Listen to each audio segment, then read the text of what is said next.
All right, quick check 6.7.8. It says a stock solution of sulfuric acid is 4.0 mole per liter. That means a liter contains 4.0 moles.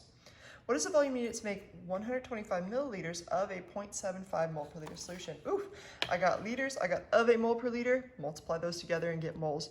Make sure that you turn this into liters first. To do that, we just move the decimal place over 3 times. 0.125 liters times 0.75 mole per liter will give you an answer and tell you how many moles are in that solution. 0.125 times 0.75. I get an answer of 0.09375 mole of the sulfuric acid. Okay, so this is how many moles you need, but it's saying, hey, this stock solution over here is really concentrated. That means there's a lot of stuff in it.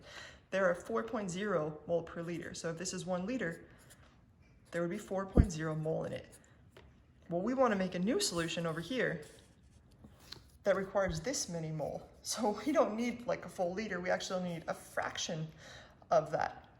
So to figure out how much we need, you could go through and slowly, crazily do the math a little bit at a time and guess until you get it right. Or we can start with what we have, 0.09375 mole. If this is mole, what has to go down here? Mole. We know for every 4.0 mole, we require a liter. So we'll take 0.09375 divided by 4. And what that tells us is we need 0.023, this had 2 sig figs, 0.023 liters. In other words, 23 milliliters of this would be required to make our solution over here. And what we'd do is we'd actually move over 23 milliliters. And then remember, we want the final volume to be 125. So then we would add 102 milliliters of water.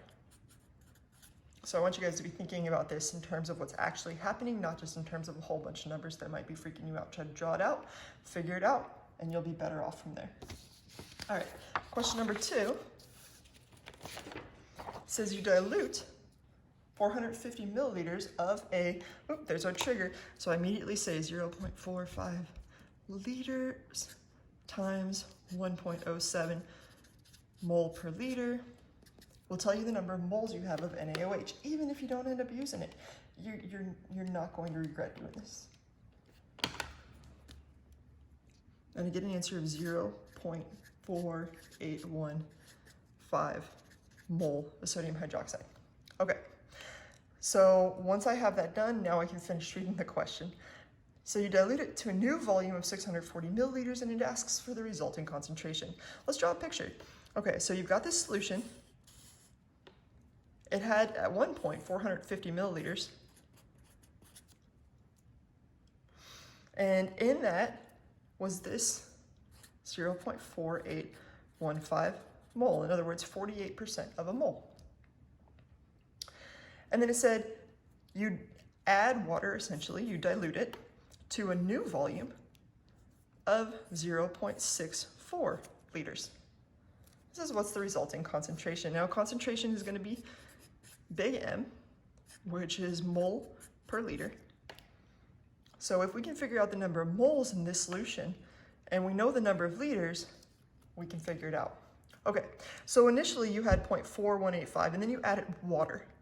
So you had a whole bunch of NaOH in here, and then you added water to it. Well, when you added water, did you add any more NaOH? No. So your total number of moles of NaOH in there didn't change. It's what was in there at the beginning. So right now, when we're calculating our big M, which again is mole per liter, we know that we have 0.4815 mole. The question is, what's the volume? Well, it tells you that your new volume was this 0.64 liters. Now be careful here, because sometimes they might say you add 640 milliliters, in which case you'd have to like draw it out and figure out, okay, that would be this plus this, but it didn't say you add them together. It said the new volume. is this. And that's how you knew that there were this many moles in this total volume of 0.64 liters. So let's go ahead and calculate it. And I get an answer of 0.75. This had 2 sig figs, this had 2 sig figs. Mole per liter, 0.75 big M.